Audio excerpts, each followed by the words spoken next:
Hi, everyone. Good afternoon. You are tuning in for your cup of courage, hope, and imagination today. And I am here with Dr. Birgitte Pauni Tan. Is that right? Yes, Okay. I hope so. yes, Because I didn't ask absolutely. you. I am so happy to be here with you today. How do you feel? I am so thrilled and honored to be able to be here with you and everyone who is watching this. Thank you for allowing me to serve alongside you and to be here and shared with you as today. Yeah. And I really like your smile and your teeth. They're like perfect. Thank you, thank you. I'll let my dentist know that he will be honored. Yeah. Yeah. So I'm going to let the viewers know about you. So Dr. Birgitte is a certified grief transformation coach, speaker, author, and founder of the International Childhood Cancer Charity. And I want to add to that you were in Les Brown's Power Voice Academy with me. Thanks, Courtney. How are you? So Dr. Birgitte defied the odds and became a successful board certified veterinarian and built two multi-million-dollar practices. Wow. I need to learn.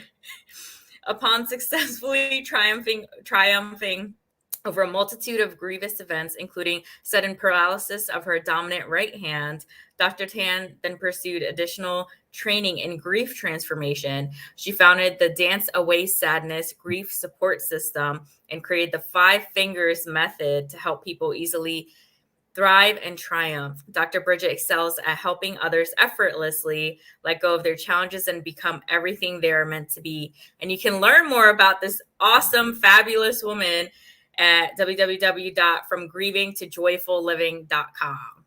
Boom. Thank you so much. Thank you so much. It's such an Oh, honor to be with you. Courtney said Team Les Brown. Shauna. Wow, I got everyone tuning in today. Joanna. This is so cool. Hi, everyone. I hope you're having a great day. All right, Dr. Tan. Or do you want me to call you Birgitte? You can call me whatever that you would love. I You can. feel like you worked so hard for that degree. I want to honor your title of doctor because it is not easy, because that's the road I'm pursuing to be a doctor. And I can only imagine the years of hard work that it takes, you know? Thank you, thank you. It does take hard work and it takes courage. You are in Les Brown, so you might have heard my story briefly. I did. Yeah, there are you might encounter naysayers. Who doesn't encounter naysayers in life, right? I was being told I was a stiff, clumsy, stupid, ugly duckling with Wow. ugly voice who should never dream of dancing, speaking, or becoming a doctor. But as you can see, and everyone can see, Woo! if you just have the courage and you take one little step at a time, it is absolutely possible. So I'm looking forward to celebrating the day that you accomplish your pratibha. Thank you so much. And I love how you say my name. That is totally correct. And those people who told you about your voice or that you're an ugly duckling, people just don't know better. I used to be the ugly duckling actually in school. But can you believe it? But, we're Asian and we're proud. Exactly, and I over the year I learned the story.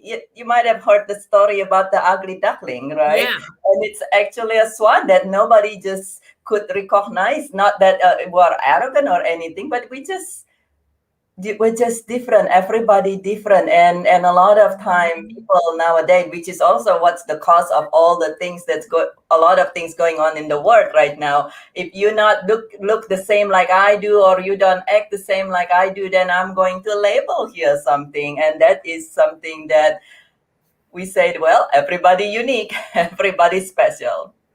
And I want to say you are unique because you have a different facial structure, like your appearance. Like, to me, at least, I don't see people, who look like you on a daily basis. And I know a lot of people.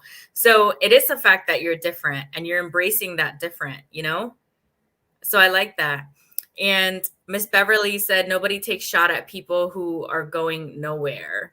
And diversity is beautiful. And, Courtney shared that he was the fattest kid in school, and now he works in wellness and coaches for wellness. So It's amazing.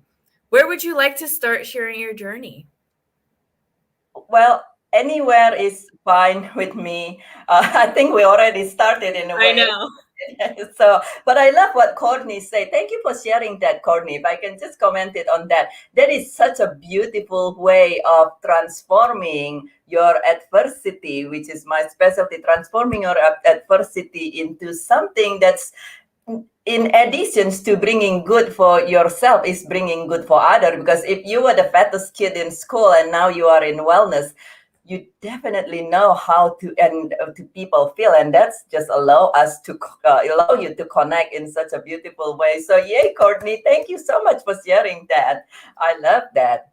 Yeah, and he said we take lemons and make lemonade. Yeah, absolutely, absolutely. You know, it's interesting. It's interesting how when we're younger we can be labeled these things and take it so seriously like it's the end of the world, and then when we grow up we realize that nobody actually cares. Everyone's minding their own business. So I think it's Yeah, amazing. yeah, and in a way, sometimes it's even in a Mm. their way to of expressions of love in a way that Mm. probably didn't feel like love. But with me, the family members who told me I was the stiff, clumsy, ugly duckling, who should these are multiple different people. So the one Yeah. that told me I was a stiff, clumsy, ugly duckling who should never speak or dance, well, I grew up in Indonesia, and Mm. Ah. I hate to put it this way, but if you become a dancer in Indonesia or an actress or something like that, unless you happen to make it a breakthrough, which is very uncommon, then you're basically going to be eating gravel.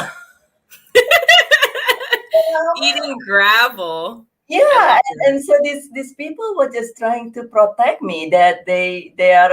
And interestingly, the very same person, some of this very same person who says you are a clumsy duck, all these things, who should never dance. When I've created Dance Away Sadness, which is a grief program, a grief support program to help us release the part of grief where words Mm. cannot.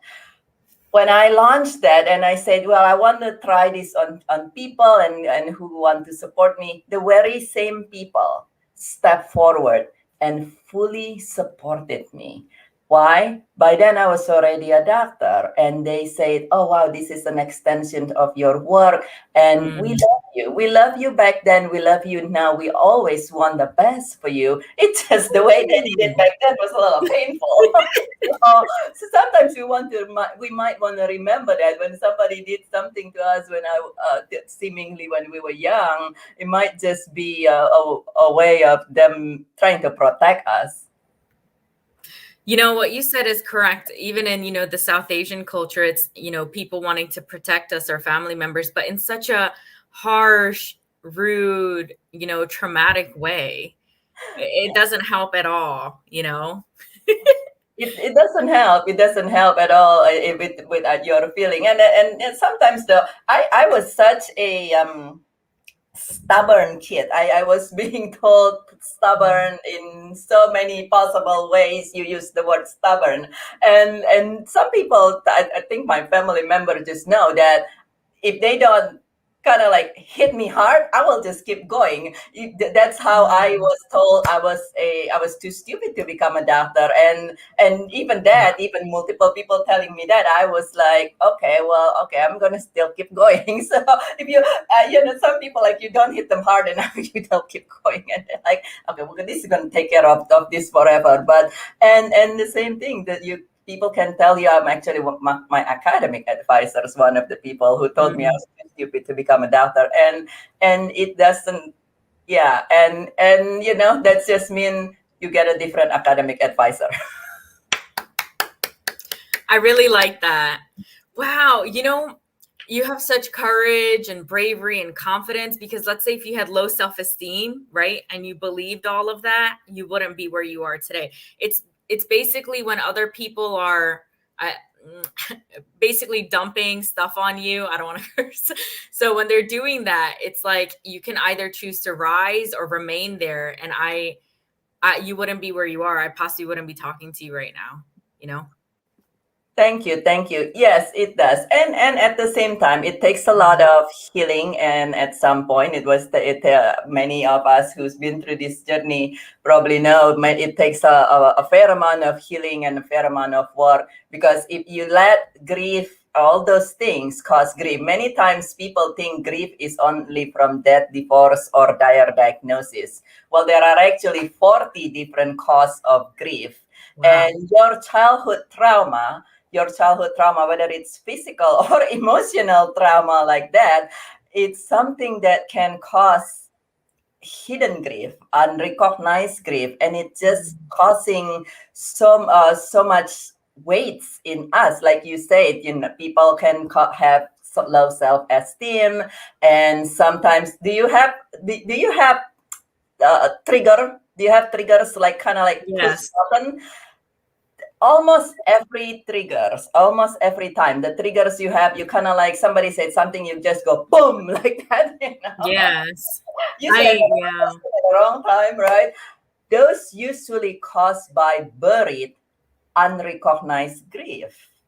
And why? Because something said when we were young, something happened when we were young, and we didn't know that, and then we push it away. We try to forget it, but it's still lingering inside of us. And then when that happened, it make it really challenging for anyone to move forward and to be courageous and so forth. And that's why we want to make sure that that's why when I completely heal myself, I recognize the importance of that and become a grief recovery specialist to help people with that. Because what's sitting inside of you that you don't even recognize can completely influence your present and future. Wow. That's totally true. And I like the fact that you said, excuse me, that now that you've completely healed is when you teach it. Because I do know of one other person who came on the show and she's completely healed too. And I don't even see an ounce of what she went through in her now, she's older as well. And it's amazing that, it's like debatable that do we always fully heal, with our traumas? Do you believe that everyone can fully heal, like with whatever you may have gone through if you do the work? I believe you could fully heal now, and it's kind of like a both ends. You could fully heal, or you could heal so well that it doesn't impact you anymore. And to me, when you fully heal, it's a little bit of perceptions, right? But when you fully heal is when you are able to look back and thank every event, and thank like fully, not just say. It was very interesting for me. I went through this phase of, see, I could do it. You know what I mean? Like, I was like, well, so, okay, you told me this and you told me that. See, I am able to do this, I'm able to do that. And then at some point though, when you truly get into a space where you look at everything and you said, I'm just so grateful I went through that. I'm just so grateful for these people, including the academic advisor who told me I was too stupid. I'm just so grateful for all this person. And when you look back and all you feel is gratitude and compassion, I would say you complete your journey. Wow. At least that's my perceptions. Everybody's different. Yeah. Everybody's different. That's amazing. Now, have you worked on like anything radical, like radical forgiveness, where you just let go and release in the moment and then it's forever gone, like you forgive? What's your experience with forgiveness? My experience forgiveness is like with teeth. You're like, what? Teeth? So, yes, with teeth. Now think about this. So you brush your teeth every day, right? Yeah. And so that is the basic of forgiveness. Now, some people, including myself, I actually has a fair number of cavities on my teeth. That's why Me too. I'm going to tell my dentist your comment, and he'll be so happy and proud. But like with your teeth, forgiveness is multiple different level. In a way, it's like you brush your teeth every day, or hopefully a few times a day, and that's forgiveness. You keep cleaning. You keep scooping up the junk, so to say. Mm. And at the same time, sometimes you just get this thing in your teeth. Some teeth need need cavity, and you want to clean it up and clear it up very well with professional help, with your teeth dentist, if you did, if it is something that happened in your past with grief coach. But with with professional help, you want to clean it up and clear up. Mm. And in some cases you might even need like root canal. So it's kind of like, to me, for instance, like with teeth, sometimes you need a little extra work and dig out all the junk and make it nice and pretty. And at the same time, on day-to-day basis, you want to keep brushing your teeth, otherwise it's just going to pile back up and cause problems. So I love your analogy of teeth. See, you're quirky, like you're different, like it's fun, it's weird, and we embrace it. Like this is a safe space. Like I love this. Like I want to speak to more people who are like you with, different analogies and just different like in themselves, right? Coming from a different cultural background makes a big difference in yeah, itself. yeah, So I think it's amazing. I do want to ask you, your studies, did you do your studies in the States? Did you yes, complete it in the States? Wow. yeah. I came to the States right after high school, if that's what you're asking. Yeah. Wow.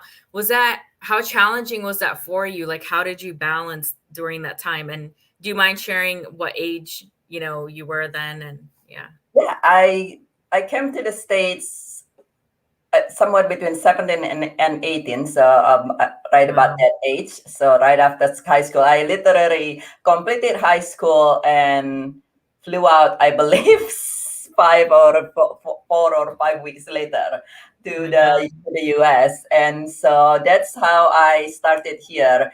And you said how I balance? Yeah. How did you balance, studying to be a doctor? That's incredible. So I was fortunate enough that I was able to go to school full time. Mm. So I came here, and actually I went to school. The first semester was fine, and then the academic advisor said your grades too good. If there's such a thing. You're so funny. This was in undergrad, and then he said, "Okay, we're gonna change you, and you're gonna take like extra credit and all this other thing." But I would say how it was definitely a journey. My English was very far from the way it is now, Wow. to say the very least. I did learn English back at home, but Indonesian doesn't the native language is Indonesian, so that my English was as good as I have it, enough for survival. But it was a I would say it takes a lot of focus. Actually, it takes a lot of Mm. focus and support as well. Nobody built an empire, even if it is an empire of your life alone. And so you want to always allow support at every moment in your life. So back then, I I have other Indonesian friends, and I also have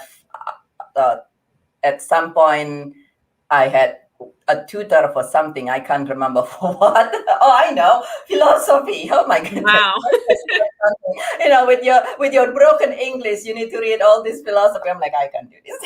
But we all need support. We want to allow. Yes, we want to have focus and those and this, and at the same time support. Even now, after all this, I have coaches. I have my mentors, Mary Morrissey, and I also study a little bit with Bob Proctor, and of course with Les Brown, just like with you. I have speaking coach, I have business coach, a Wow. life mastery coach. I even with grief, there are people who has Mhm. been doing this for 50 years. I'm not even 50 years yet. So we have coaches, and we want to allow support. Like Olympic, nobody become an Olympic athlete, an Olympian without coaches and a row Mhm. of coaches. So yeah.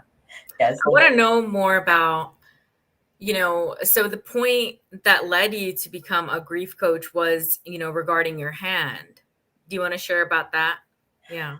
yeah, absolutely. The point when I became a grief coach, Mm. I went through the I went through interesting experience in 2011 and 12, where I call it, back then I call it 2 years of misery. Now I call it 2 years of miracle. And in in 2 years, I experienced divorce, death of loved ones, Wow. cancer, financial loss, and a multitude of other things. And that's when I actually started my journey into coaching. Before that, if you tell me you are a coach, I would say, what sport?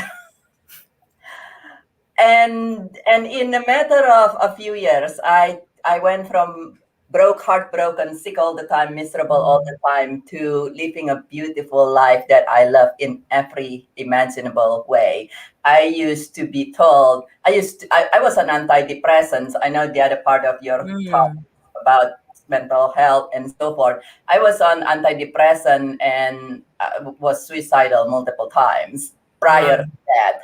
And thankfully that was history. But when I recovered from that, that's when I said, I want to learn this, and I want to be able to help people with this as well. And that started my journey in becoming a grief transformation coach.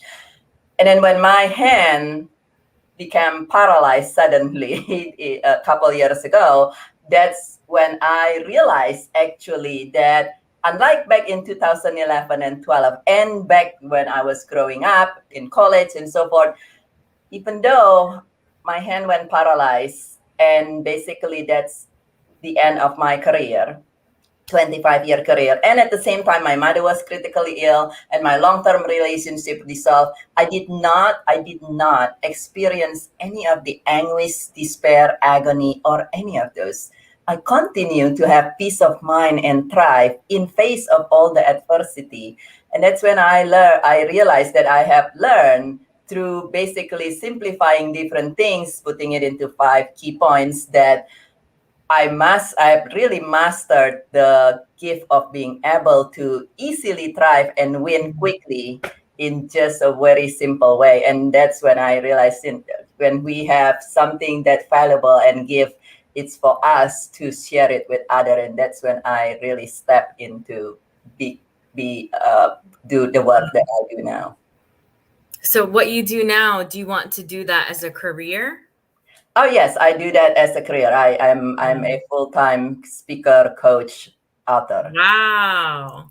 That's incredible. How long was the journey? Like how many years to really know your niche there? Well, hand the hand paralysis was only a couple years ago, Mhm. and so that's when I really stepped into this. Wow. Yeah, and before that, so in terms of the niche, the grief part, in veterinary, I'm a veterinarian oncologist. So Mm. oncology is cancer, and in a way, on cancer and grief is like twin sister.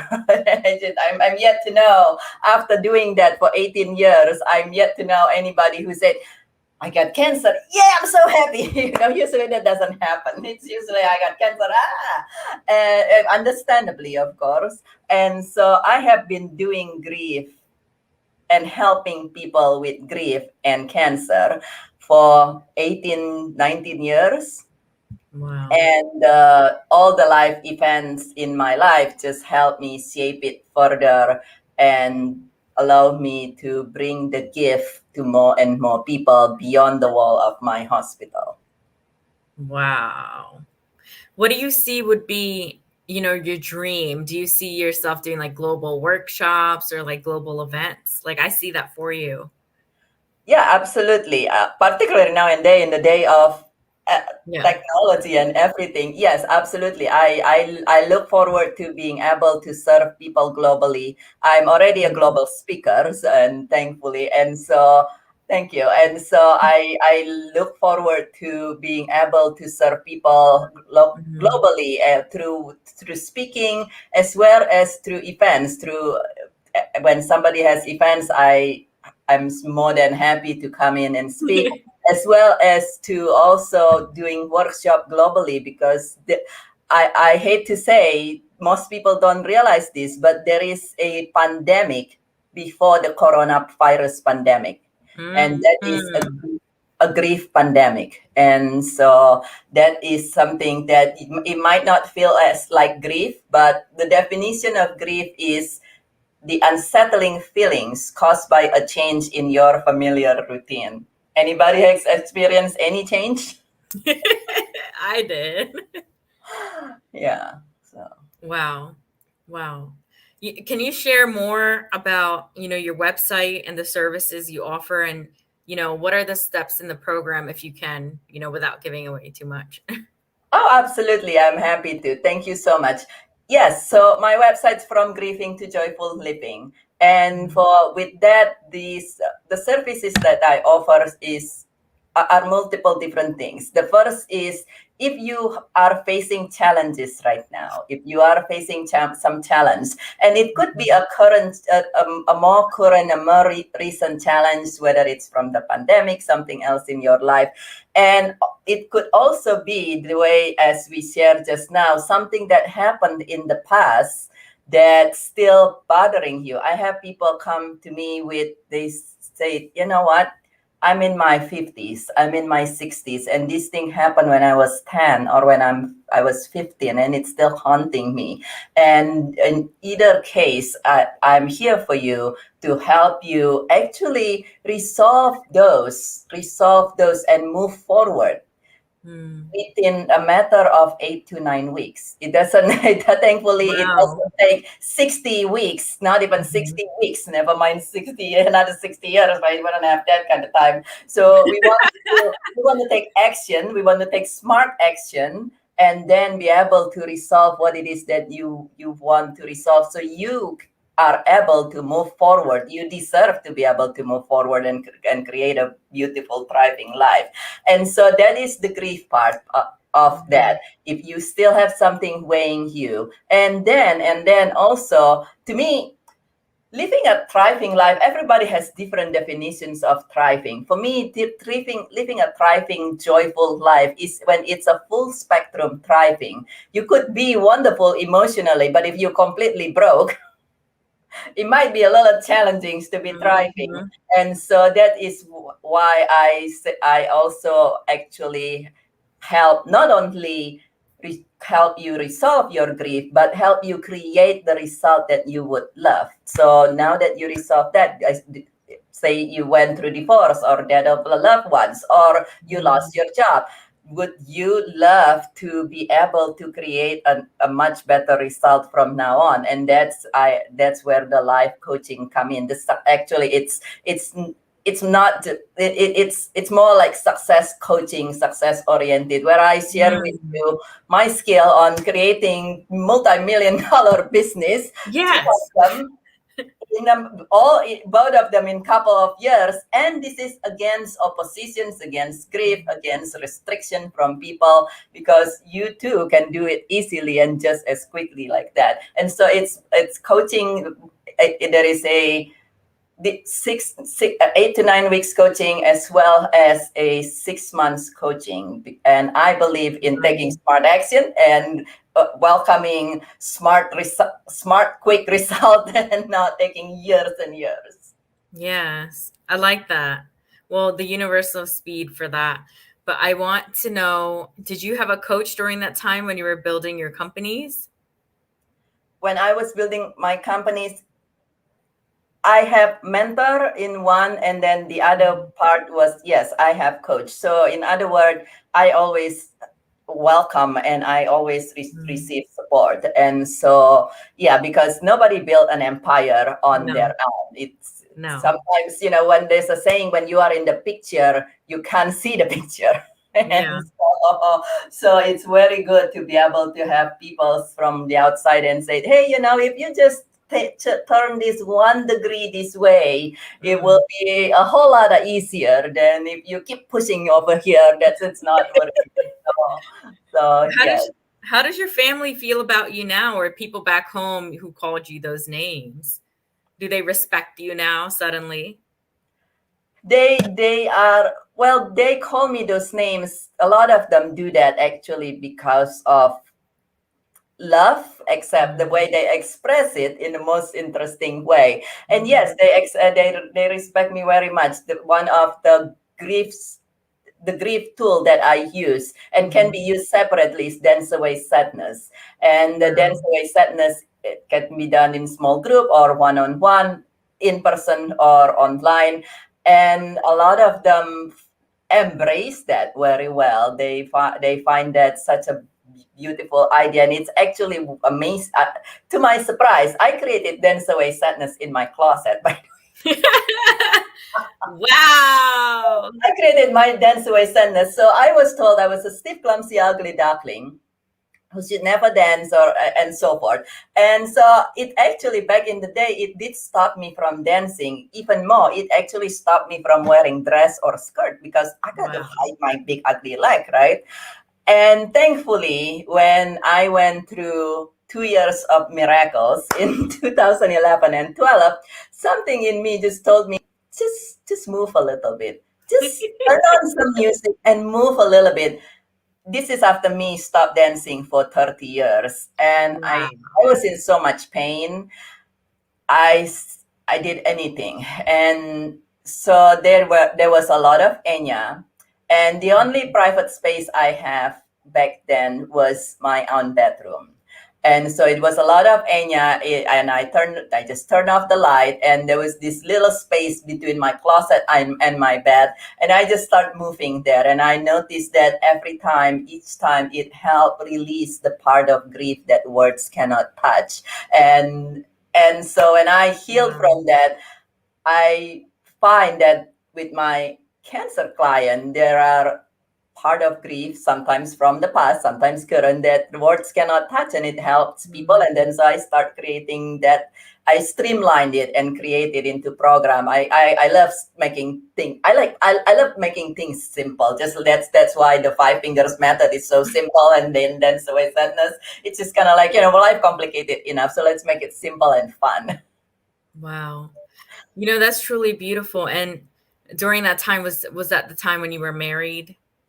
That's the time when my marriage dissolved, and as well as I went through loss of loved ones and cancer, and also financial loss and everything. So yeah, I actually have a question for you. I just want to clarify. I want to clarify that you that you're a veterinary. Say it for. So are you an animal doctor, or you said you're right, a veterinarian? Yes, I am. You're a vet. Yeah. I just want to make it clear that you didn't that it was not veteran, that it is, a vet doctor. Okay. Yes. I just wanted to clarify that because it was on my mind, because I know you work with, clients and cancer and doing all these different things. I want to make sure I have that right. So people know as well. Yeah, I treat, my specialty in veterinary is oncology. So I treat dogs and cats and bunnies and all sort of animals with cancer. Wow, that's what it is. That's what I was thinking. And Courtney also said, thanks for clarifying, because there's like so much to it. And I wanted to make sure that we have it right. What led you to work with animals? Was that comforting for you? Like a safe space, or? I would say I always love animals. I had a menagerie back at home. I saw it was quite an interesting thing. I always love animal. I remember the first one were I went from chicken to duck,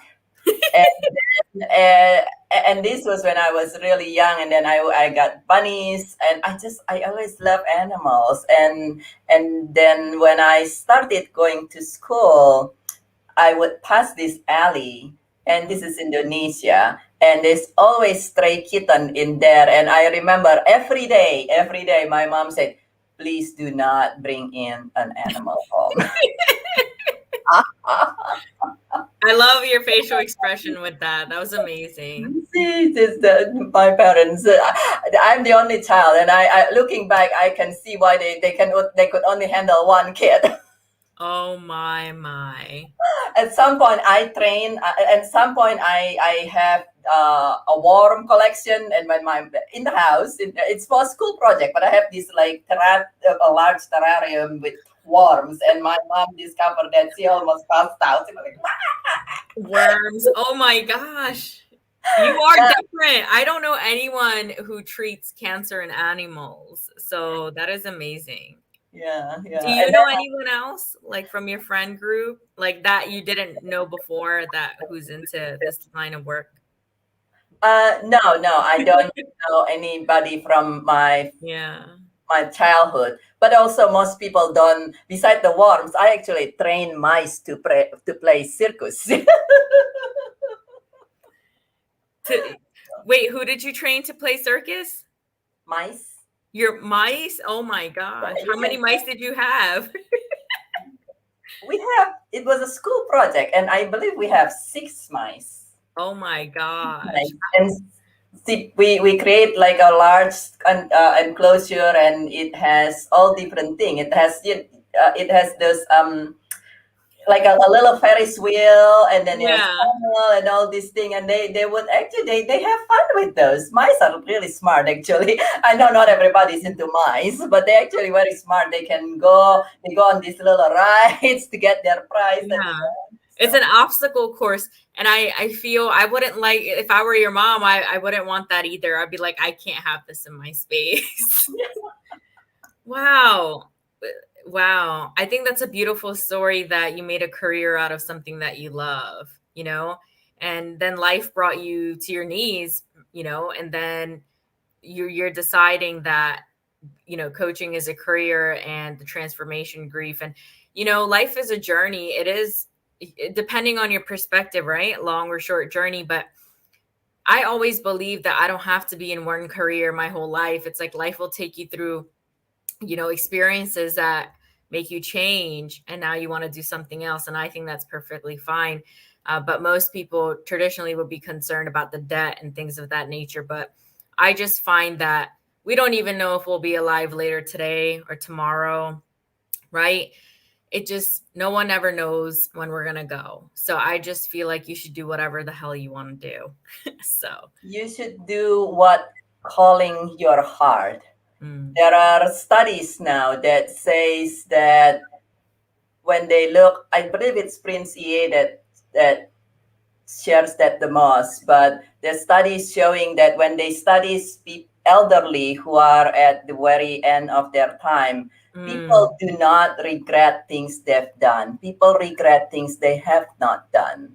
And living with regret is a lot of grief. And so if there is still something calling your heart, it's funny that we're talking about this because I have a daily Facebook live, and I was just sharing that actually this week. If there is still something calling your heart, and it could be you might be successful in every other aspect of mm. your life, but you still want to climb Mount Kilimanjaro or write a book or something, then allow yourself the gift of doing that, and allow yourself the support of doing that if you don't know where to start. And so, but we all deserve to be able to have peace of mind. And one thing is, if it's something that's still tugging you, whether it's a change in career or doing some maybe relationship health or something, then Mhm. allow yourself the gift of doing that, and allow yourself the gift of a support too, so you can do it easily. Otherwise it will be like, blindfolded doing something, right? So Mm. I truly love that. That's a great message. That's a great message. You know, I do. Is there anything else you'd like to share with us today? I would say something that I shared actually at Les Brown, Mm. and that is that each and every one of you is a diamond. Yeah. Each and every one of you is a diamond. And just like the diamond, for a diamond to be formed, the diamond has to go through a whole lot of pressure and a lot of heat.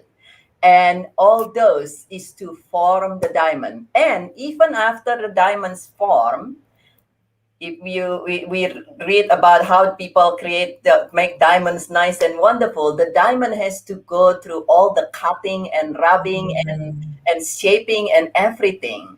And so even if you had experienced things in the past and you went through them and you succeeded, and then you experience other things now because the word is the word, then just know that it is actually to help you shine even more brilliantly. Each time Mm. something happens, Napoleon Hill says every adversity carries the seed of good in it. And so it's up to you to take it as a at the end of things, or you take it as this is to help me shine even brighter, and let's look for the seed of good. And of course, sometimes it's just tough to go through things on your own or find the seed on your own, and that's when again you might want to give yourself the Mm. gift of having a coach who has been through that, that will be able to say, okay, let me hold your hand, and also let me show you the way, such that you don't have to go through the trauma on your own and Mhm. take too many years to go through it. So I would say that just know each and every one of you is a diamond. Wow. That's beautiful. I And want to give, you know yeah. what, just like a diamond, if you don't allow yourself, it's actually not only you deprive yourself, you deprive other people too. Many Mm. times we forgot about that. You might say, oh, I don't know if I deserve this. But if you ever seen a really beautiful diamond, that's it makes everybody kind of like, oh, this is really cool. This is to make everyone happy, right? And that's what your purpose is. Your purpose is to shine as brilliantly as possible, bringing light to your own life, yes, but also to everyone around you. And when you play small, and when you say, I'm not gonna do this because I don't know if I deserve this, and then I'm not gonna allow support because I for whatever reasons you are, just know that when you do that, you deprive yourself and everyone else's who would have been so gifted by you embracing into your brightness, into your brilliance, into your life, and in a Mm. beautiful all-win way. Just embrace that you are a diamond, and every diamond is to bring brilliance and light to everyone else's. I love that. Yeah, and I truly feel like, it's said that everyone comes, on this earth so you can fulfill your purpose. But if you don't know your why and you're not doing what you're supposed to do, let's say, for example, you go to your work and then you just spend time watching TV and nothing else. That's not really living, to my perception. You know, um, honestly, earlier this morning, I reached out to an old friend and I said, how are you doing? And they shared they were well. And I told them, I'm doing wonderful. And it's people question why wonderful. Life's a blessing. Why not? It's like to question something positive and something good. This is who I am. Like, this is, what I resonate. And I wouldn't ever say anything else unless I really feel the need to share something that extreme that I'm going through, that I don't have any complaints in life. I woke up today. That's a blessing. Yes. Because, right, being suicidal, like you were suicidal in the past, and so was I. And Les Brown actually saved my life during that time, including Bob Marley's music. But, when I heard Les Brown, I was suicidal. I was only 20 years old, and I'm 28 now. And if I had given up then, I wouldn't be trying together with all these people. Like, now I'm a diamond. I still have more work to do to be more polished, but I feel that's incredible that I'm on the other side. So only if people could hang on and wait to be on the other side and just not give up, that would be great. But most people don't have that resiliency, and they give up and commit crime of their life. Yeah, and it is not easy to be fully resilient on your own, and that's Mhm. the gift, though. Just like you were supported by Les Brown and Bob Mhm. Marley's song, Mhm. everybody going through things. Yes, you want to be resilient, and at the same times, if you don't. If it is hard, I mean, it's kind of like, if it's thunderstorm out there and you are out on the field, you might accidentally get hurt. So allow Mhm. somebody else to provide cover for you if there. And the other thing is, people forget that we need to ask. We need to ask many times because the way life are, and sometimes people can see through things. And with grief work, this is something I notice very well. People might know that you are going through things, but they don't want to offend you. I mean, imagine if somebody just come along and say, "Hey, do you need let me help you this and that," and you actually don't need help, then it might be offended. So people might know, even if people know you're going through things, if you don't ask for help, if you don't Yes. reach out, people might just not. It's not they don't want to help you; they just don't want to offend you. So to remember to ask for help, to allow help, and reach out to a coach, reach out to a friend that will be able to help, because otherwise nobody know what's going on with you, and when you actually need and welcome help. And then the whole key of resilience is actually to allow help. Many people don't realize this. Actually, not allowing help is a form of fear. Many people don't realize that it's actually when like being a what do you call that, the lone ranger, the lone ranger syndrome, and not allowing of help. Yeah, sometimes it's ego, but the majority of it is actually a form of fear. Wow. I like the point you made about, not asking. It's really important, even with your friends, to tell them your boundaries and tell them, hey, I'm going through something. Can you hold space for me today? Or, hey, I need to speak with you. Are you available? Like, I'm going through something. You have to communicate. You really have to, like, someone may be going through a hard time, like your own friend, and you may check in on them, but then you want to give them space, but you might want to say, hey, I know you're going through something. I want to give you space. If you do need to speak with me, I'm still here. Just text me or call me. Communication is so important, so people don't feel alone as well.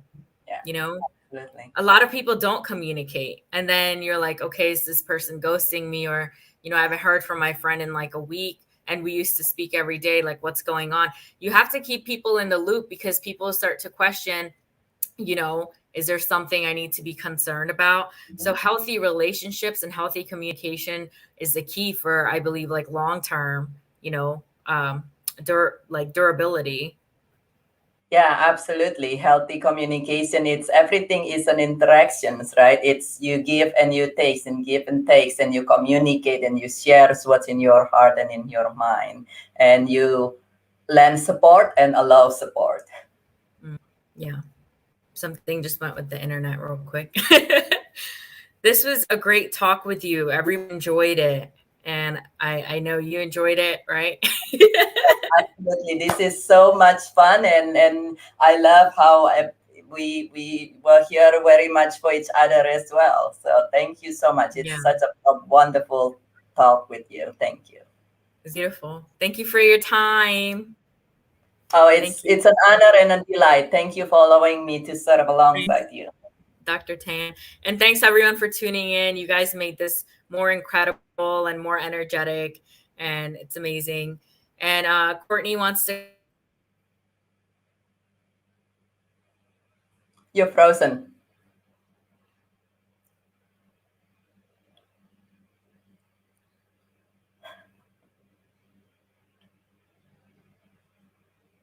I'm not sure if you're muted or frozen.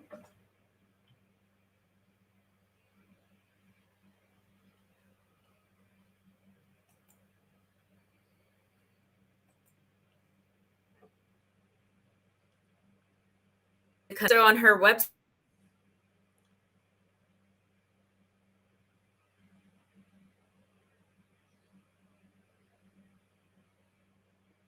Courtney says, I cannot hear you, Pratibha. And so I'm going to just respond to Courtney because you are frozen right now. And so I'm just going to respond to Courtney. There is a way to connect with me on my website. You are also able to connect with me. You can feel welcome to just call, to send me a message. The easiest is to just message me on my phone. It's country code 1, area code 805. The phone number is 864-2002. 805-864-2002. You're welcome to also do connect with me by email. It is Birgitte at Birgitte10.com. So BIRGITT at Birgitte10.com. Those are the two ways, and I think we lost Pratibha. But looks like the show's still going. So, but you are welcome to connect with me through my website. There are ways to make an appointment for us to connect and chat, as well as to directly call me, message me on my phone, 805-864-2002, and as well as to email me, Birgitte at Birgitte10.com. And hopefully Pratibhas will be back soon. She got kicked out from her. Hey, I'm here. It crashed. It wouldn't load. StreamYard, hello. Like all these platforms have some issues. I'm sorry about that. But okay.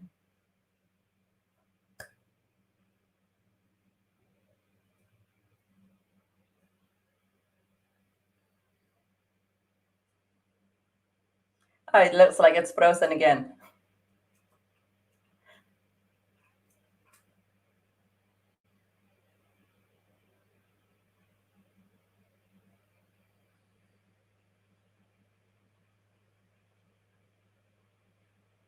On my end, you are frozen, Pratibha. So